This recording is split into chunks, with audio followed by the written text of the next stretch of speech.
रात के सन्नाटे में गांव का वो पुराना मकान जैसे सांस रोके खड़ा था। अंदर से एक लड़की की सिसकियां आ रही थीं जो बार बार दबाई जा रही थीं। रो मत रुकैया, कल तेरी शादी है। अगर तूने रोया तो मैं तुझे मार डालूंगा। ये आवाज़ थी अब्दुल्लाह की, रुकैया के बाप की। रुकैया सिर्फ 17 साल की, शादी के लाल जोड़े में बैठी फूट फूट कर रो रही थी। उसके हाथ कांप रहे थे। कल उसे 65 साल के बूढ़े हाजी करीम से शादी करनी थी। हाजी करीम गांव का सबसे अमीर आदमी था, लेकिन उसकी 3 बीवियां पहले ही मर चुकी थीं और 4 बच्चे थे। अब्दुल्लाह ने कर्ज में डूबकर अपनी ज़मीन और मकान तक गंवा दिया था। हाजी करीम ने शर्त रखी थी, अगर रुकैया उससे शादी कर लेगी तो वह सारा कर्ज माफ़ कर देगा। अब्बा, वो बूढ़ा है, मुझे मत दो उसे, रुकैया रोते हुए बोली।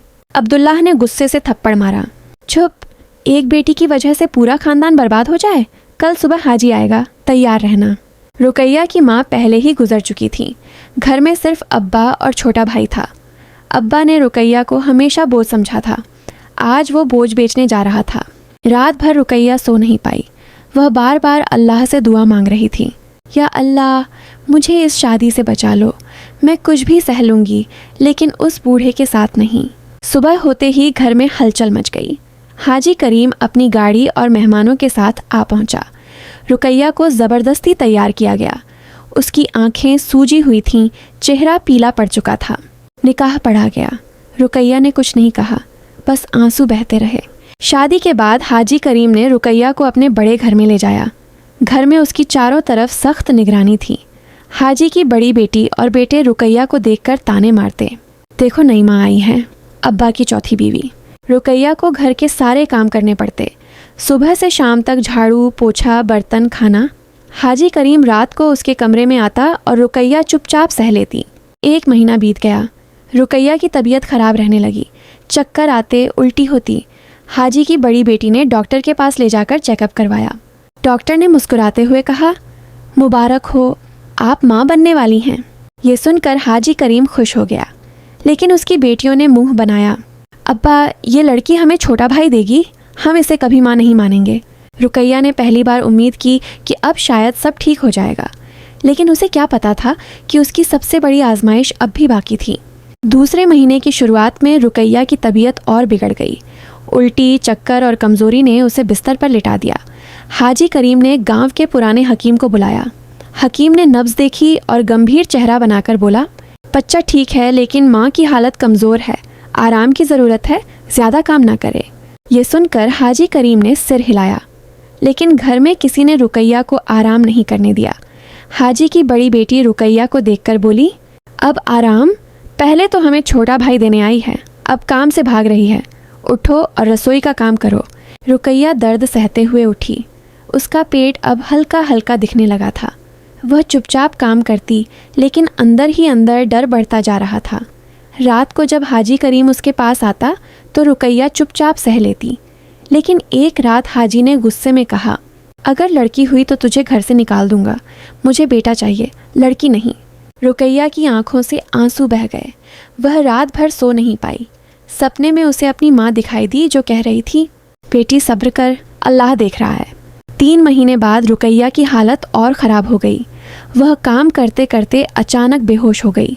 हाजी की बेटियों ने उसे उठाया नहीं, बस चीख चीख कर हाजी को बुलाया।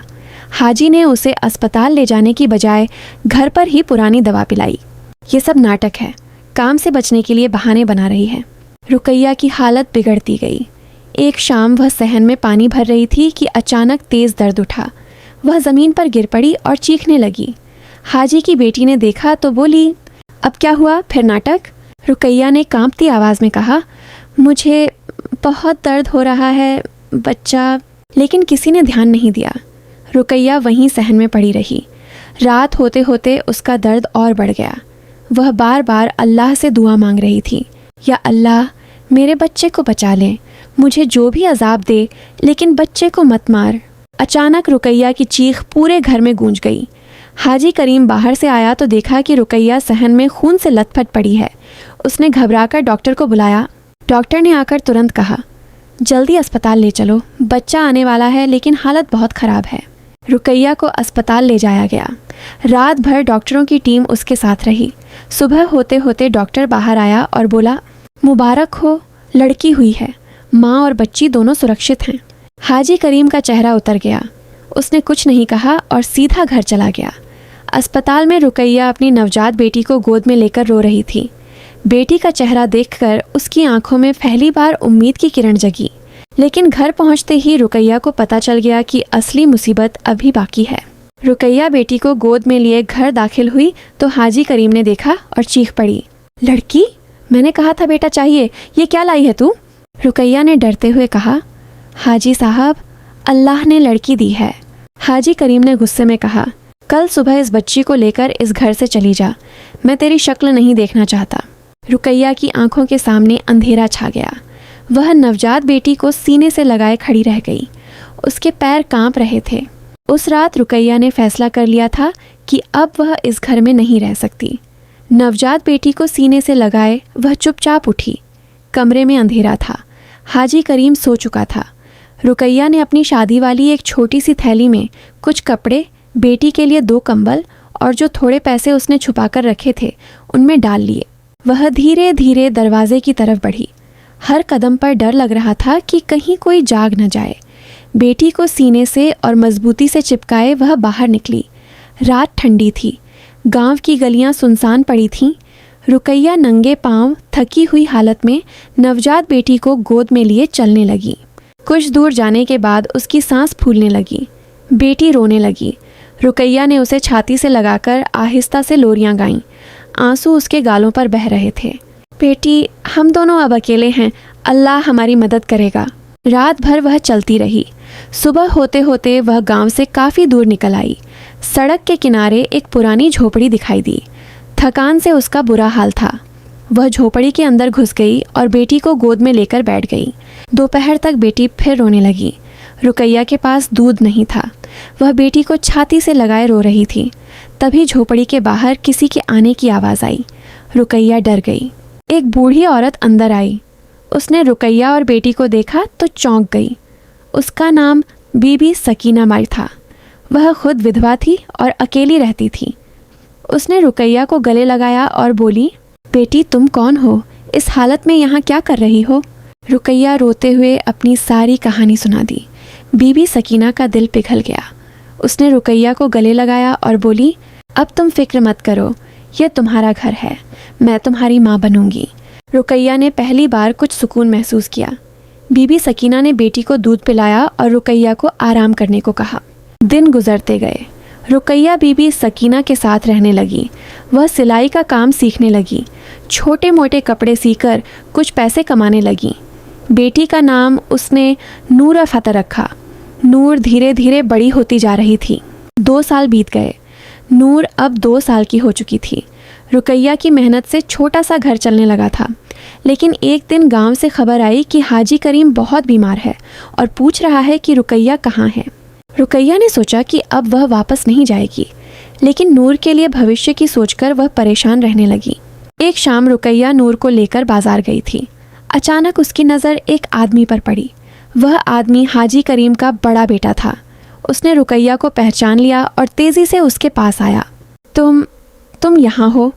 अब्बा की हालत बहुत ख़राब है, वो तुम्हें और नूर को देखना चाहते हैं। रुकैया डर गई। उसने नूर को और कसकर पकड़ लिया। मैं वापस नहीं आऊँगी। लेकिन हाजी का बेटा जिद पर अड़ा था। वह कहने लगा, अगर तुम नहीं आई तो अब्बा कह रहे हैं कि सारी संपत्ति चैरिटी में दे देंगे, तुम्हें कुछ नहीं मिलेगा। रुकैया खामोश हो गई। नूर का भविष्य देखकर वह सोचने लगी। उसी रात उसने बीबी सकीना से सलाह ली। बीबी सकीना ने कहा, बेटी, नूर का भविष्य देखो, अगर हाजी साहब कुछ देना चाहते हैं तो ले लो, लेकिन शर्त रखो कि नूर को कभी अलग नहीं किया जाएगा। रुकैया ने फैसला किया कि वह एक बार हाजी करीम से मिलेगी। अगली सुबह रुकैया नूर को लेकर हाजी करीम के घर पहुंची। हाजी बिस्तर पर लेटा था। उसकी हालत बहुत ख़राब थी। रुकैया को देखते ही उसकी आंखों में आंसू आ गए। रुकैया, मुझे माफ़ कर दो, मैंने तुम पर बहुत जुल्म किया। नूर को मेरे पास लाओ। रुकैया ने नूर को हाजी के पास ले जाकर बिठाया। हाजी ने नूर का सर सहलाया और कांपती आवाज़ में बोला, मेरी बेटी, मैंने तुम दोनों को बहुत तकलीफ़ दी। अब मैं अपनी सारी संपत्ति नूर के नाम कर दूंगा।